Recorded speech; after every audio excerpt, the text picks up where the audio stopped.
Hey guys, happy Monday, October 14th, coming to you well rested. We were out at watching the Blue Angels yesterday in Alameda with Mel and the family and some friends. And as soon as I got home, I literally fell asleep at like 8 o'clock. And so I'm well rested this morning. So coming to you well rested, feeling alive, feeling excited. So I'm going to have somebody, as always, take us out on the field and truly set the tone and set the sentiment for the morning. And we're going to have a cool conversation that just came up that I didn't know we were going to talk about, but that's the beauty of this. We can freestyle things, we could run audibles, we can do things different that are off of the normal agenda. But I'm going to go to Ashley. Ashley, you're center screen. Your visuals look great this morning, so I'm going to go to you. I'm going to have you bring us out on the field on this beautiful Monday morning. No pressure, but please set the tone. Let's go. Do you guys hear Ashley? Because I don't hear Ashley. I think you might be connected to your headphones. So let's try to change that up really quick. Nothing yet. Nope. All right, cool. Nothing now, but I'm going to turn it to your counterpart, Stephanie. Stephanie, you're gonna be her counterpart today, as always. Hello. There you are. Did that work? That worked loud and clear. All right, I can't hear you, but you can hear me, so I'll figure out my volume later. So my message for this morning is to, can you really hear me or no? No, you can't, you can't. Oh, you can. Okay, because I can't hear you.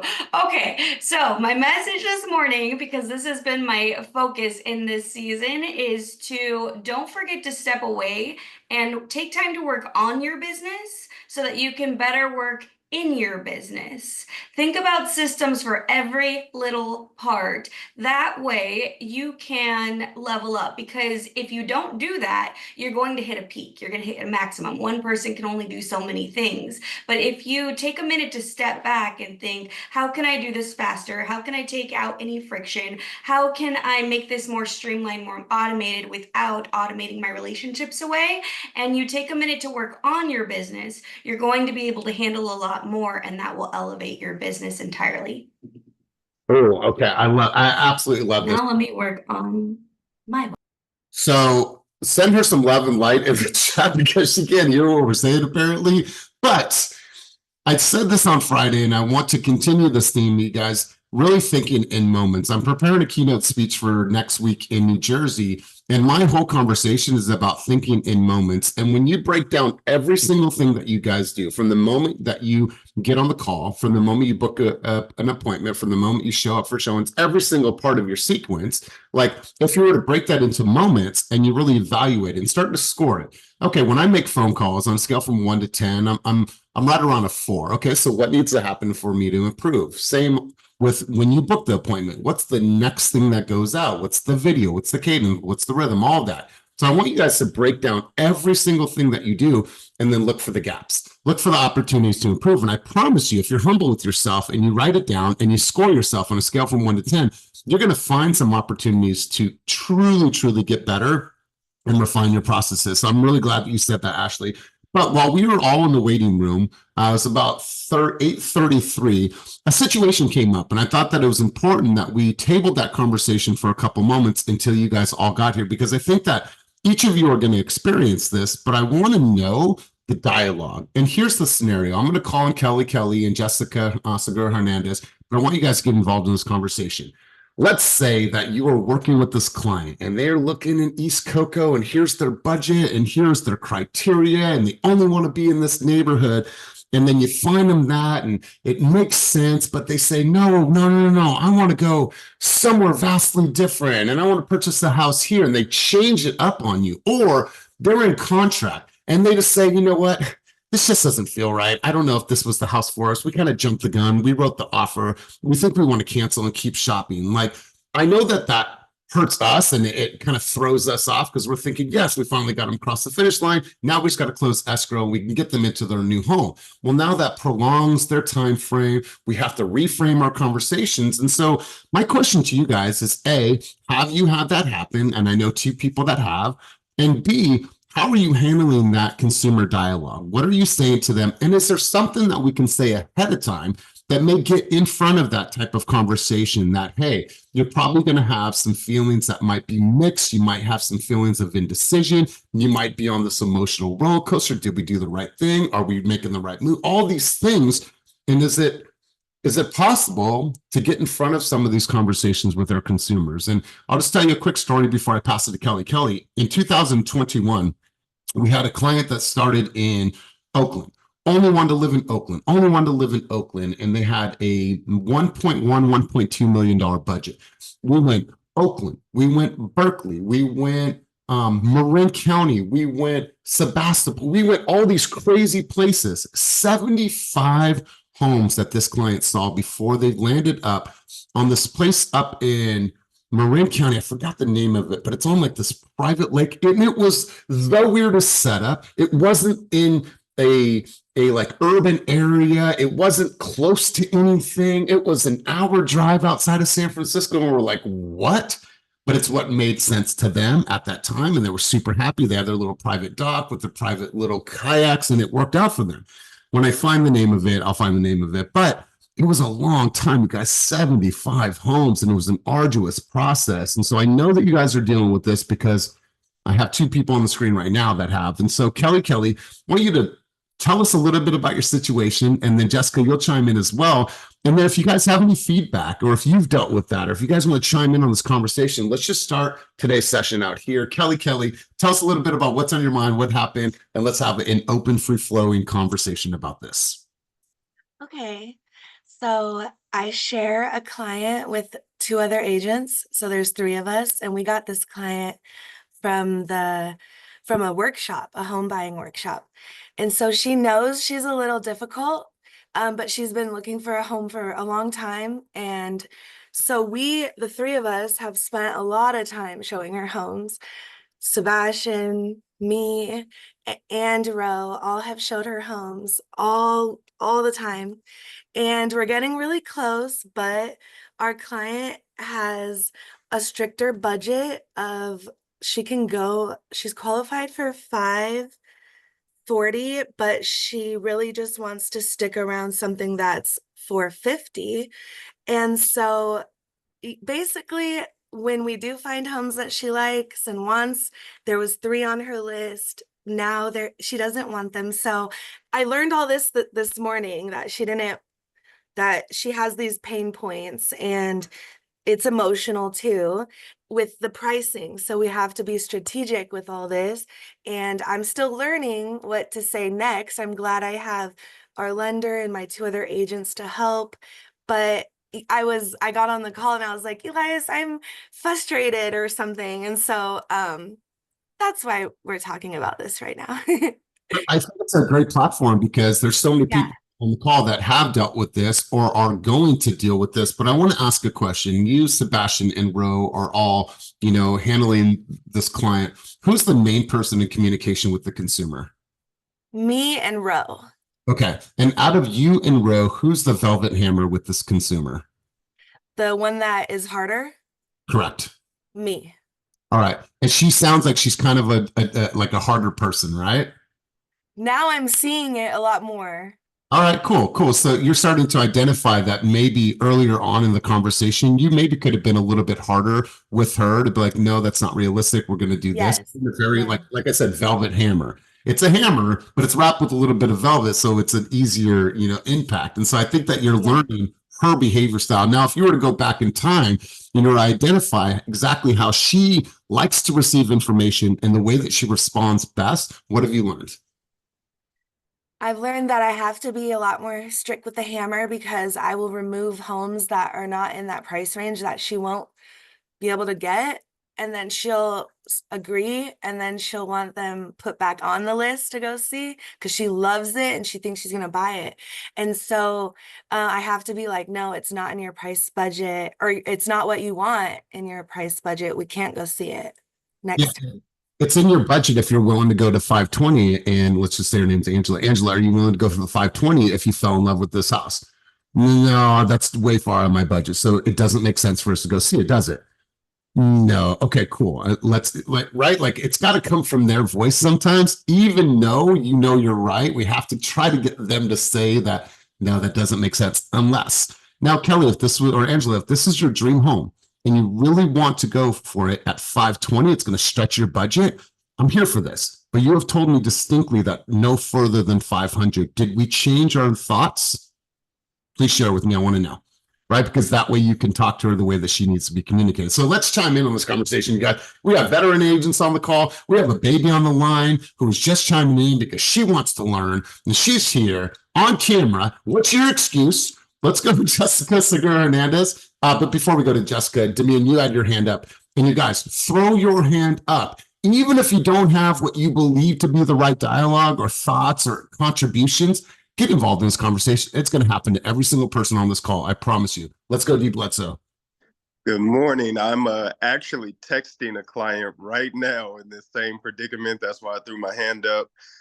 This is week either 3 or 4. I think it's week 3 that I've been out with them like every single day, except for the exception of 2 days. I just went away on Saturday night.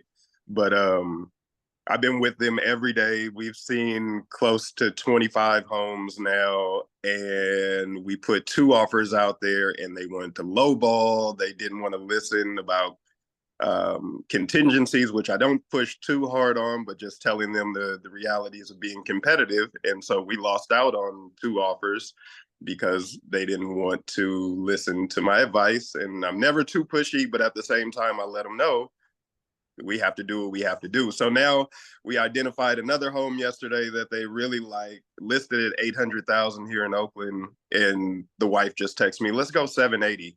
And I'm like, this thing has been on for 11 days. If you want to get this offer taken seriously, we need to at least come in and asking. And so to your point, just those gentle nudges of, I know what I'm talking about, without like totally destroying their confidence or making them think that I'm an asshole by the way I'm coming off, but I have to assert my knowledge. Like, you're not going to get an offer accepted going under asking on a brand new listing. It's not going to happen. But again, it just takes time for them to build that trust in you. And so it is that balance of listen to me, but also learn from your losses in this market. And so it happens to all of us. You just got to play the balance. Yeah, and I'm so glad that you said this. And I think that it's important to have a re-strategy call and really take them back to that time when you did your buyer's consultation, when you talked about the strategy.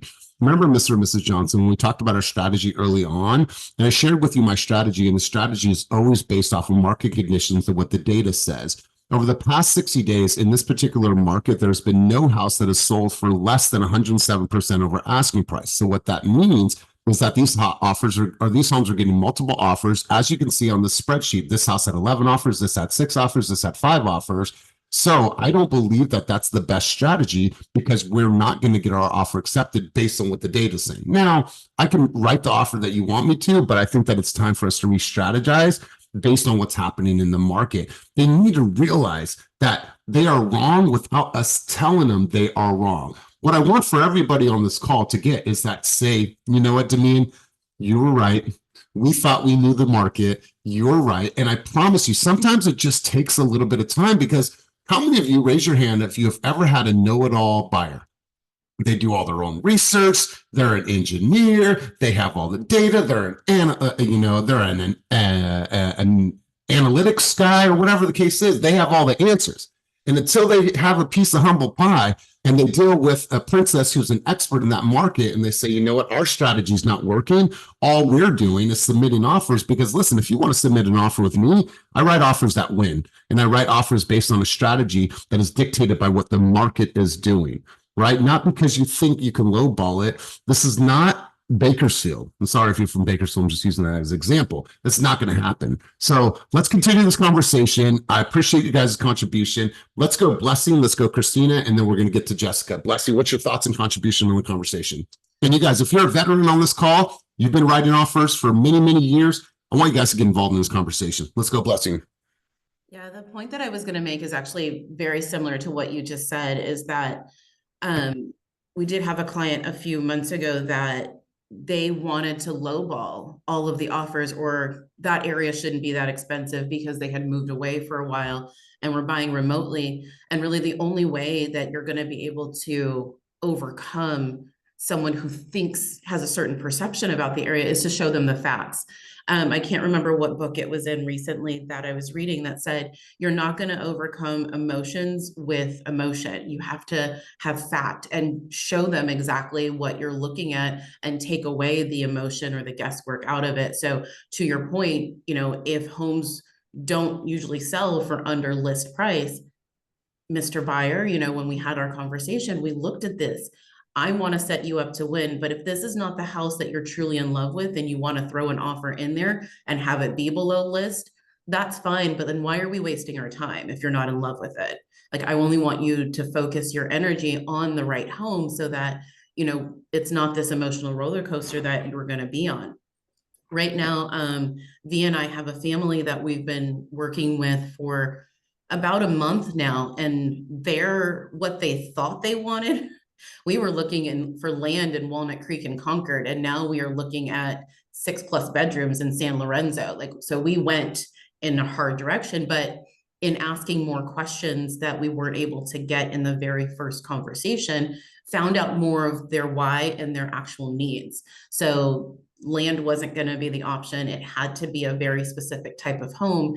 And now because they are seeing that what they wanted to pay and what aligns with what their lender provided them as a payment, they don't align. Now they're having to bring in another family member, which has now switched and refined our search criteria. But it's constantly asking the why to try to figure out why exactly are you doing this, and who else is involved, who else needs to be there, and ultimately what's the bigger goal. And then every time that they've veered off saying, oh, well, maybe we'll look at land in Walnut Creek, V and I have been like, you said this, what has changed that we can go to this area? And just bringing their why back in front of them has been the thing that's been really helpful as far as someone who wants to look everywhere. Yeah, God, I love this. When you guys are talking to a consumer and you think about it early on, every consumer is going to tell you a budget, right? But I also want you to have a conversation about a stretch budget. And what that means, Mr. Johnson, Mrs. Johnson, if you find the home that you truly, truly are in love with, and you had to go up, what would that stretch budget be? If you were absolutely in love with it, it made sense, you love the schools, you love the street, what would that stretch budget be? And if a client is not willing to go all in on a home that they truly, truly want, then it's not the home for them. I think someone just said it, they're not in love with that home. If they can't tell you their stretch budget, that means what they would go to if they absolutely fell in love with that home, then yeah, there's going to lowball because they don't really feel an attachment to that home. So Blessing, really, really good stuff. Let's go Christina, and then we will go to Jessica next. So Christina, what's your contributions on the conversation? And thank you, Blessing. Hey guys. It's so funny you say that because that's what I do with a lot of my clients is when either I'm having the conversation, that a first or second conversation with the buyer, I ask them, or actually I tell them, I'm going to let you know what you're approved for your max, but I'm also going to let you know what the monthly payment is at a couple other sales prices, because I want you to fall in love with the payment before you are falling in love with the house. And I say it and it sounds super cheesy and they laugh, but you can tell they get it because they're like, oh, okay, like, yeah, that's right. Because I don't want, and behind the scenes, I don't want like you guys as a realtor to waste your time, waste your weekend away from your family with this client that's not realizing what that monthly payment is. But then I also tell them, okay, maybe you say your max mortgage is $4,000, but what if it's the backyard of your dreams? What if it has the kitchen that you're like, oh my God, like this is it. I don't need to use my rainy day savings money to redo the house because it's done. Then you also know what that payment is at that sales price. So it's just kind of educating them on that. How much 25,000 makes a difference in a monthly payment? How much 50,000? And then giving them that information to make the decision for themselves. And I always I throw in there, you kind of like throw in a little like sensitive, like, I want you to make sure you know what's best for you and your family. And it makes them take a step back and say, okay, so if they are kind of being like, well, I wanted this 900,000. Well, you're not going to like the payment at 900,000. But if you're approved for it, at least you're going to know what that is. But also at 875, 850, 825. So it's kind of giving it back to them, but in a nice way where it's like, fall in love with the payment before you fall in love with the house. And then they really start to reflect back on themselves so that they're not going to waste their time. And if they see what that monthly payment is, they're going back to square one again. Yeah, God, I absolutely love this. And I think that it's important that we do slow down, because what is $25,000 spread over 30 years? You know, what's 50,000 spread over 30 years? And when we think about it, I think that it's minimal to be able to have the home that they truly, truly love. So really great stuff, Ashley. Thank you guys for your contribution. And feel free to throw your hands up there if you have something to offer value on this conversation. Let's go, Jessica Segura Hernandez. And then Brandy, you'll be on deck. Yes, so I have some clients that we went to go see houses for one day, and the wife fell in love with the house. She's like, I want this one. The husband was kind of like, okay, I just want to make my wife happy. If she likes the house, then okay, let's do it. Let's submit an offer. So our offer got accepted, and as we were getting close to scheduling the inspections, they got cold feet, and they were just like, I think we want to take a look at more houses. I don't know, like I feel like we decided too quick. Our offer was our offer was accepted so fast, which I thought would be something positive, but in their case, they were a little scared. Like they didn't think that their offer was going to get accepted so quick. So sorry, it's really loud. So they were asking their sister, like, hey, like when you submitted offers, like how quick was your offer accepted? And some people were saying like, oh, it took me like 8 tries to get my offer accepted. So they were like, are we rushing into this really fast?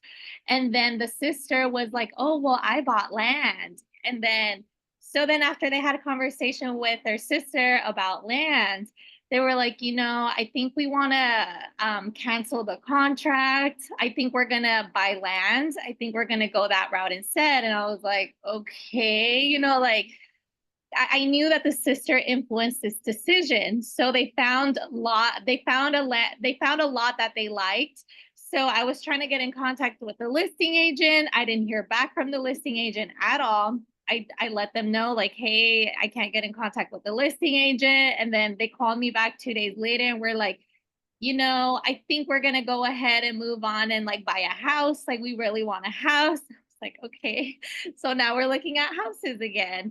And they did find a house that they like. We're going to submit, but yeah, it's just them getting cold feet as soon as their offer got accepted. And I guess it was too quick for them. I don't know. Yeah, so this is really, really good dialogue. You all have to think about this, like the things that everybody is saying on the call. When you're conscious of this, how can you get in front of it in the framework in your buyer's consultation? There should be, if you know that there is a family and they're going to have tons of influence. You've all showed a home before where they bring their aunties and their uncles and like they bring family, the family's involved. They mention their sister, their aunt, their uncle, their mom, their whoever it is. You know that other people are going to have influence. We also know that other people are dream stealers, right? And I want you guys to have these conversations with consumers like, hey, I know that your family's involved, but I want you to be conscious of what you've told me here and what's important to you. You're always going to have dream stealers that think that there's a better way, but those people don't understand the market that we're in today. Now, I'm sure that they have influence in your life, but I want you to be aware of dream stealers because every single family has them. Also, indecision, right? There's going to be a lot of indecision. There's going to be an emotional roller coaster. This is a time where you guys are going to be going back and forth. And this also might be a time where you guys are bickering as a couple, right? It's going to be a really, really challenging time for you. But what I always want you to do is come back to your true north. What you guys said originally was important to you, why you were doing this, what you wanted to build for your family, the legacy. And I want you guys to always come back to that because at the end of the day, this is about you guys staying united throughout this entire process. And I think if we get in front of some of the things that we know consumers are already thinking about before we actually write the contract, before they say, no, we want to back out. Do you know what it takes to build a house on land? How long that's going to take? How much money, how much research you have to do with sloping and then public utilities and all those things. And so I think getting in front of the conversations earlier can serve us all justice. But we'd love to hear from people on the call. I know Jess Bling's on the call, Melody's on the call, Chris B's on the call, people that have done high amounts of volume. Go ahead, Jess. One more thing. So something else that they said were Our family has never purchased a house with a 6 in the front, so we feel guilty, like they felt undeserving of that because their family has never purchased a house that was that expensive. So they felt it themselves like, oh, like, do we deserve this too? Or, and their family's the one that like put that idea in their head as well. So just from what you wrote or told me, I wrote dream stealers, indecision, emotional roller coaster, and under deserving, right? Like, think about that. If we can have those conversations early on, like who has bought homes in their family, like understand that and like be able to get in front of that conversation, be like, hey Tom, remember last week we spoke about this, but I'm glad we're here. Let's have this conversation again. But we as realtors need to start speaking about the things that consumers are thinking, not saying. We need to talk about that with them. We need to put in our communication. Hey, when you release your EMD, oh my God, this is a really, really stressful time.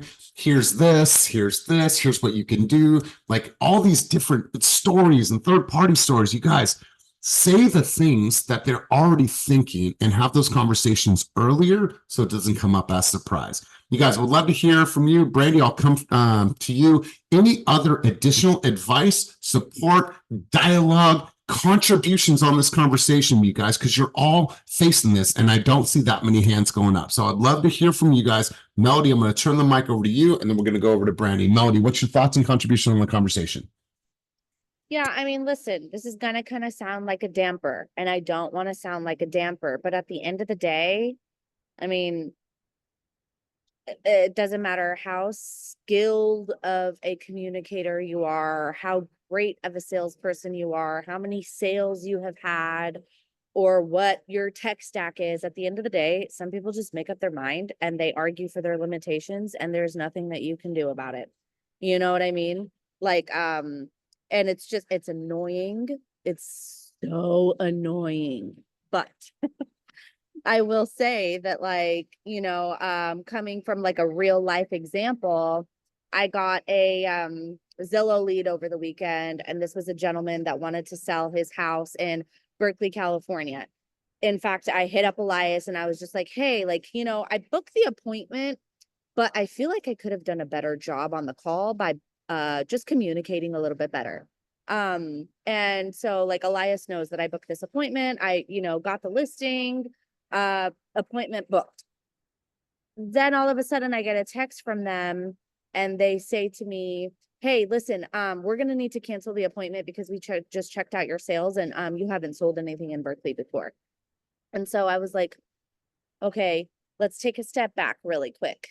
Is it important for you to have a local realtor that has sold homes in Berkeley, or is it important to you to have high-end marketing, a skilled communicator, someone that's 100% going to be on board for you, available at any time of day, scheduling all of your vendors and service providers, available to assist you with every little marketing piece that you need and knows how to market homes effectively? Or is it important for you to just have a realtor that lives in Berkeley, California? Like, I might live 20 minutes away. Yes, you're absolutely correct about that. But the skills that my team and I have, the amount of support that we have on this team, the fact that we have this entire team behind you guys to help market your home, push your home forward and get it in front of thousands and thousands of people through our digital marketing efforts. I mean, is that something that you would be interested in having?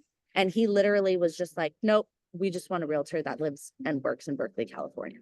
Like, it didn't even matter what I said to this guy. He had his mind set up.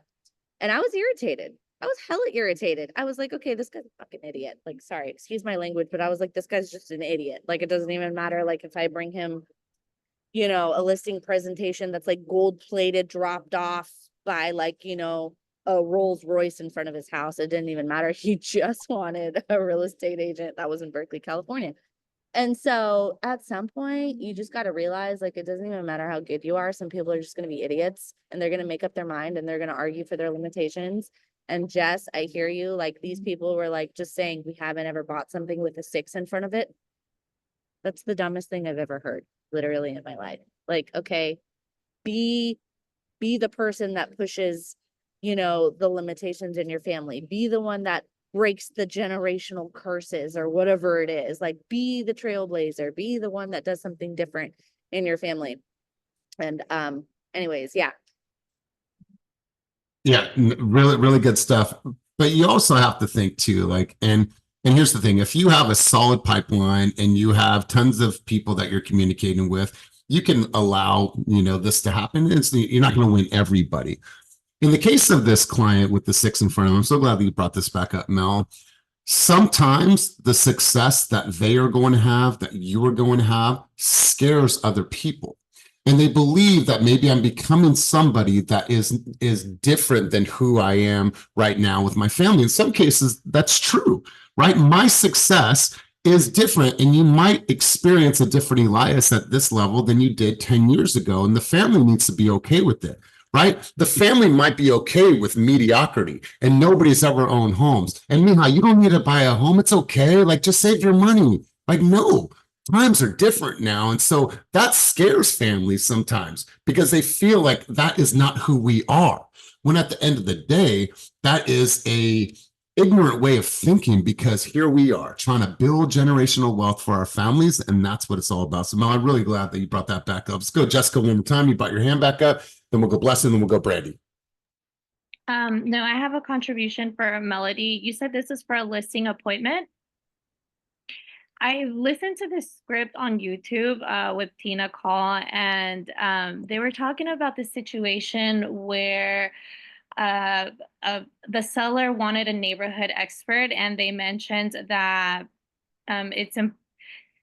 I forgot how the script went, but they said something like, would you rather have an agent that just sells houses here, or would you rather have an agent that sells all around the area, so you could bring buyers from that area into this neighborhood? Because usually the buyers are not going to be living in that neighborhood. They're going to be living in like different areas. So I just thought that was like a really cool script to use. Yeah, I absolutely love that. Absolutely love that.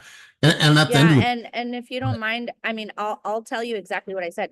You guys, I had to chat GBT my response because I was like, I don't know what to say to this guy that's going to make him change his mind. And so, you know, I literally said to him, I said, here, it's something along the lines of exactly what she said, and now I can't find it because I don't know why follow-up boss. Oh, okay, sorry, I was in email. Okay, so I said, oh man, okay, sorry, just keep going, keep rolling, because follow-up boss isn't working with. raise your hand when you come back to that. But I'd be curious, after we get through the contributions, like, what would you do? Like, what would you do in that scenario? And I think that if they're an astute consumer and they're looking at their best interest in getting the highest amount for their home in the shortest amount of time, wouldn't it make sense for you at least to interview people, to know their process, to see their stats, to see if they can do the job? And if not, then hey, you go with a local person. I think it's important that you at least interview for the job to see who is the best man or woman that's equipped for this position. That's what you're doing. You're interviewing agents to see who has the right plan for your home that's going to help you reach your end goal of going to Arizona and living with the grandbabies. So if you're open for at least the interview, I want to interview for the job. And if you don't like it, you don't like it. No harm, no foul. Go with that local person that's been doing this for whatever in your market. But I think that I bring something that's completely different. So I'd love to hear how you guys would handle that situation. Let's go Blessing, and then we'll go finally to Brandy. And she's been so patient. I was actually just going to say something snarky, is that if they want to go with this local agent, but they don't know who they are, they would have reached out to them first, but clearly they don't know who they are because that local agent isn't doing enough marketing. So go local if you want to, or go big. But the point that I was going to hold on, stay there for a second. Okay, if you're going to go with a local agent, who's that person? Who's that person? Kate McCaffrey, it's this person. Like, at least you'll know who you're up against. But Since you want to go with a local person, knowing that, who would you go with?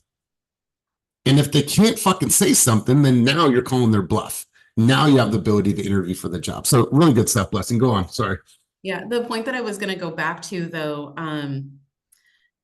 oh goodness, about family. And family doesn't always mean to hold us back. The thing is that when each and every one of us decide, or even our consumers decide that we want to do something different than what has been seen, it automatically puts a mirror up to everyone around us. And it genuinely, and I've had this conversation with my family and specific members, that as I started to step out and want to do more for myself, it made them think of why they never did. And they're holding them back, or them saying no one in our family has done anything with the 6 in front of it, or has bought a home, or has gone to college, or started a business, any of those things. It's not an attack on you. It is the confrontation of them looking at, why did I never do this? And that's probably more confronting that they were never prepared for. And instead of dealing with it internally, they're going to put it back on you, because that's the easiest way to deal with it. Because if they can get you to stop basically telling them you can do it, you can do it, you can do it, they never have to face that part of them.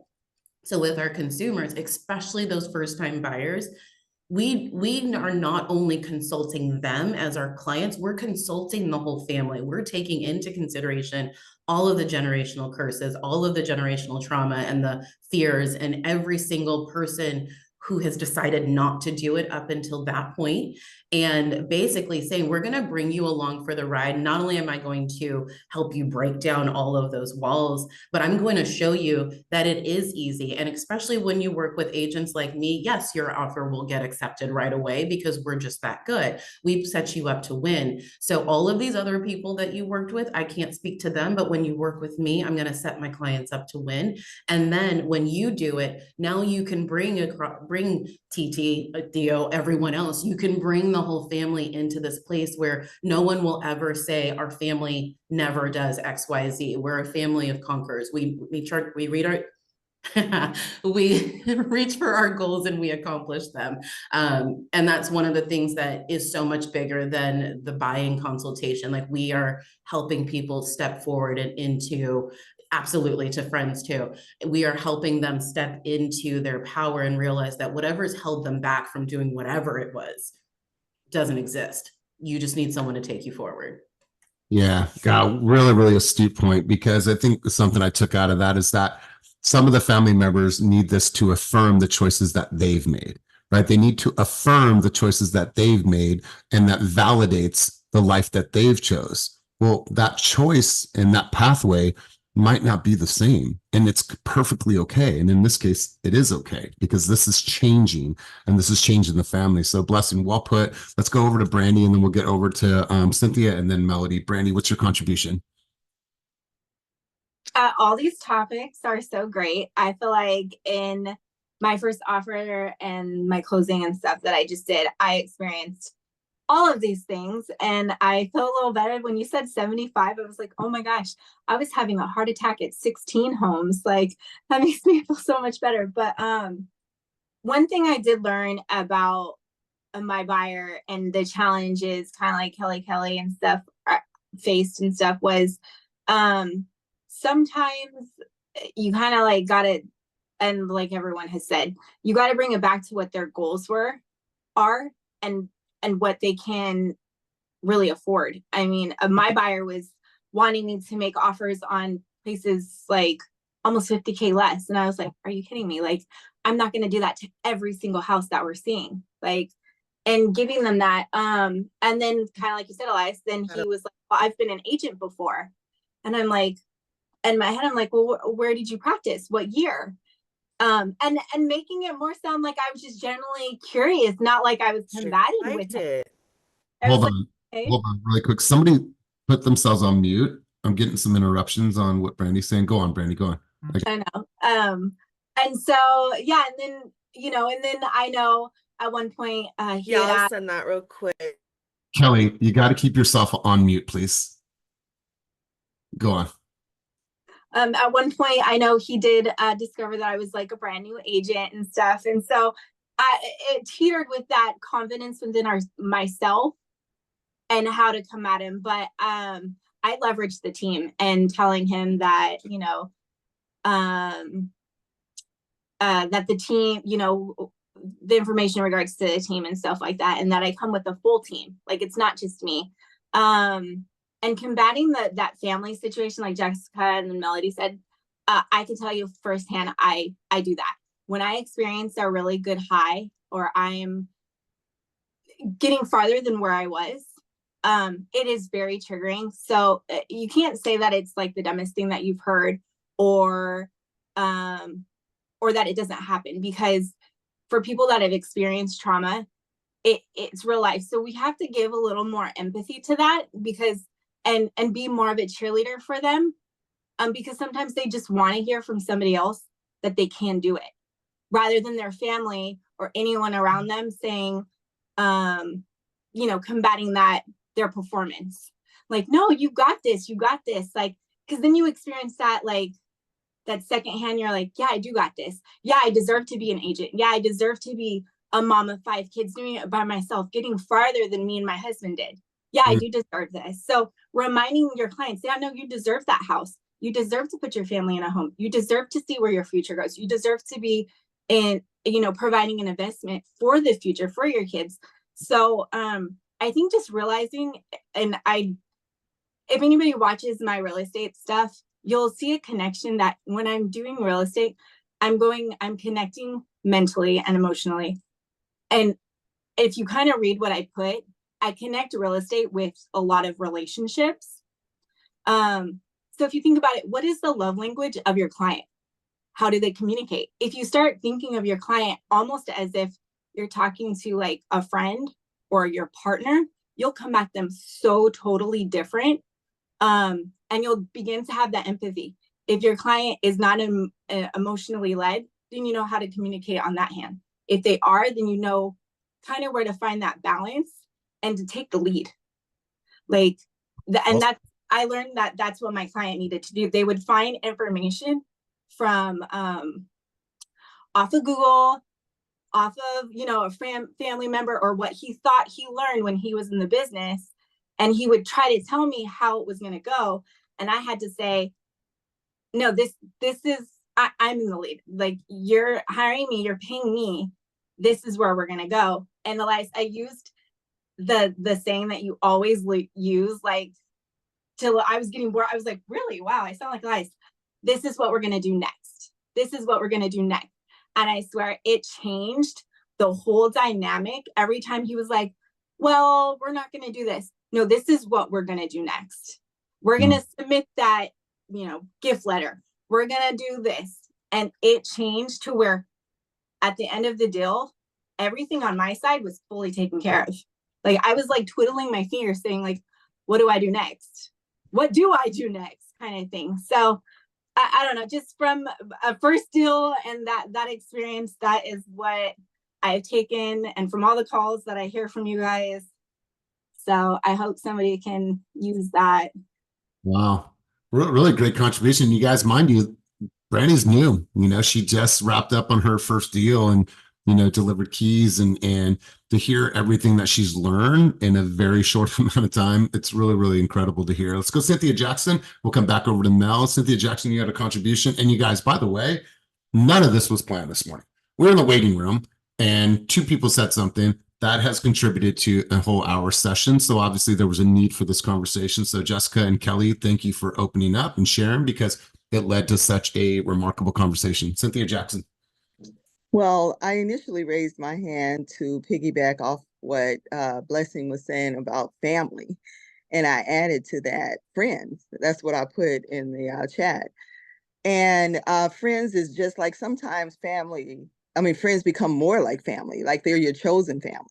So sometimes their input could be even more penetrating in some ways. But I think that it's important that, because I will just use myself as an example. I've done a lot in the last 5 years in my life, and you know, things that I dreamed about way back when, and I've accomplished all of these things. And I have friends who've seen me on this journey, have walked with me on the journey, but for whatever reason, will not take one step forward in their own life. But somehow it's almost as if they're, kind of pushing me back for having made those accomplishments. So what you were saying, Blessing, is right in line with that. I just wanted to add friends to that. And then I also wanted to add to what Melody was saying about her client, having a client in Berkeley. So funny. This is funny how these conversations work out, because I have a client who, she has a lot of faith in me, right? And it's really interesting that they jump from city to city to city. First, they wanted to buy in Oakland, then they wanted to buy in Berkeley. And just so happened, she asked me questions about Berkeley, and I just so happened to have the answer to the question, right? It wasn't because I had studied the area or I knew anything about Berkeley. I just happened to hear this piece of information. And just having that information made me more valuable to her. So, I mean, you don't know what you're going to get in a box of Cracker Jacks. You just don't know. The clients don't know if they most times don't know what they really, really, really want.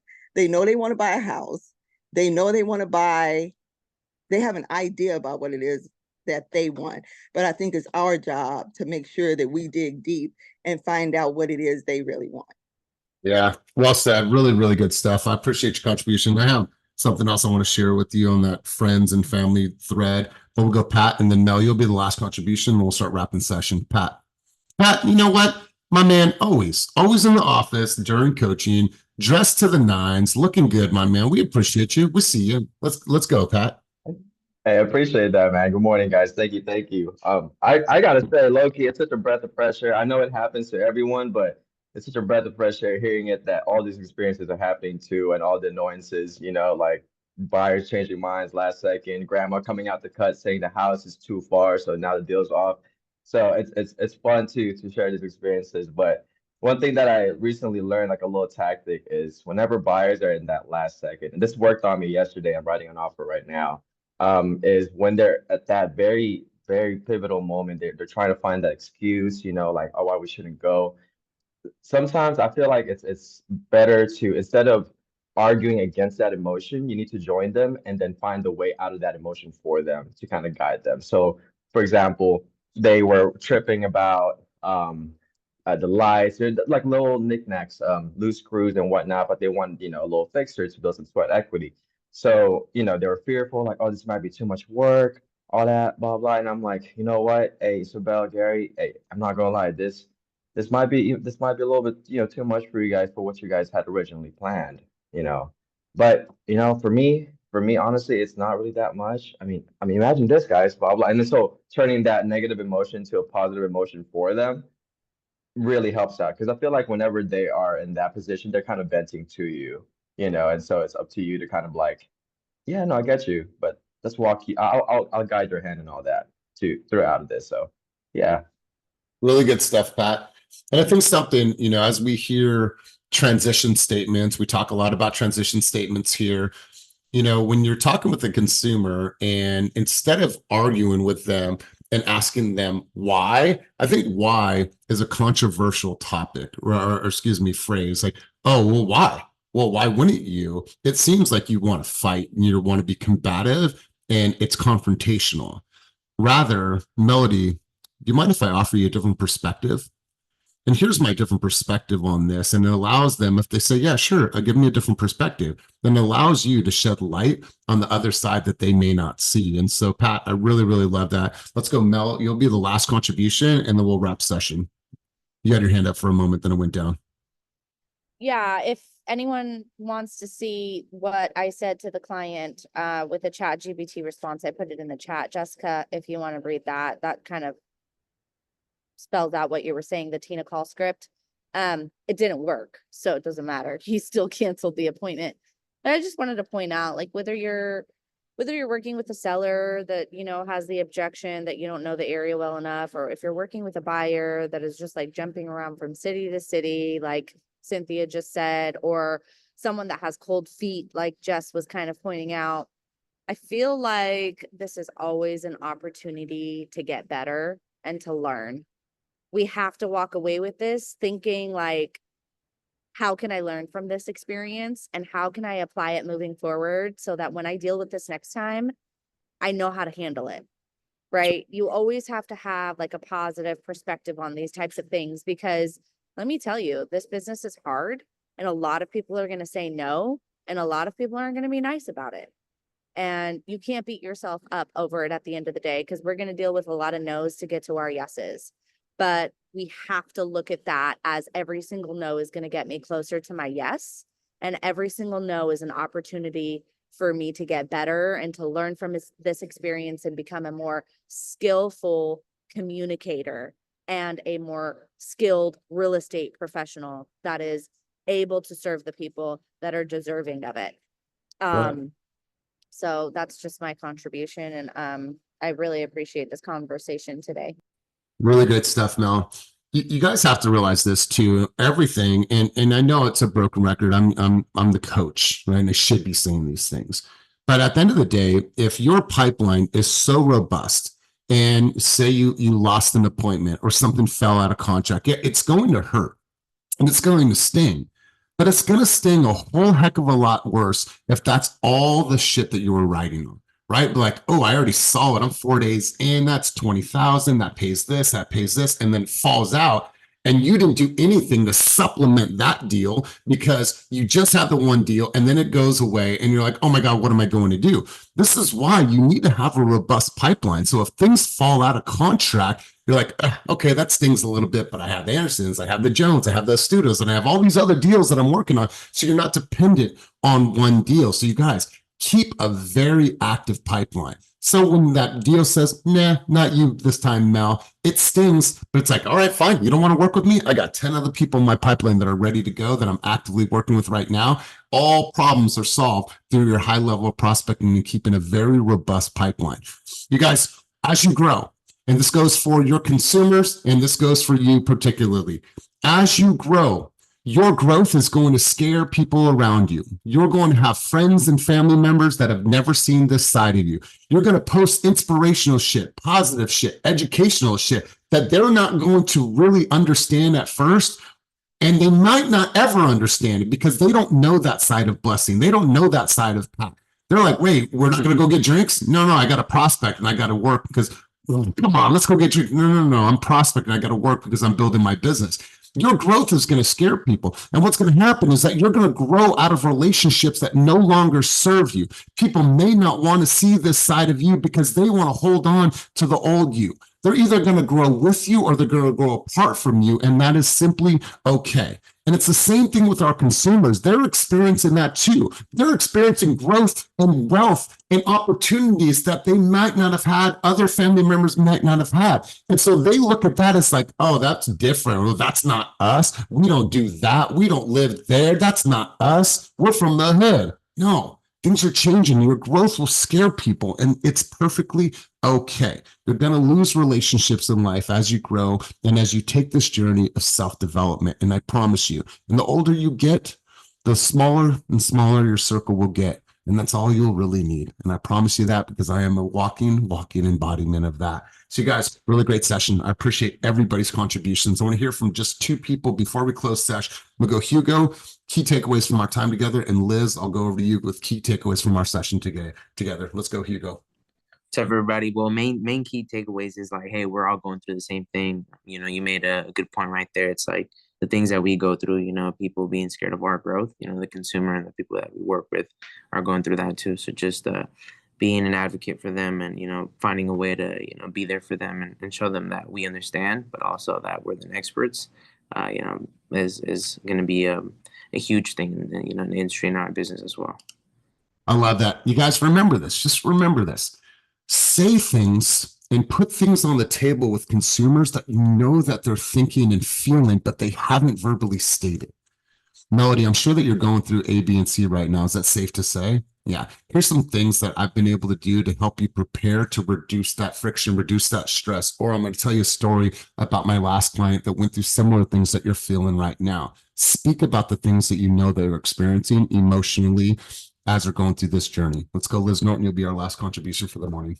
Well, this just reminds me of one of those topics that you mentioned in the past, that you have to mention your experiences. Good. Go ahead. There's two Liz. Sorry, I said Liz Norm, but Serta, go. Let's hear it.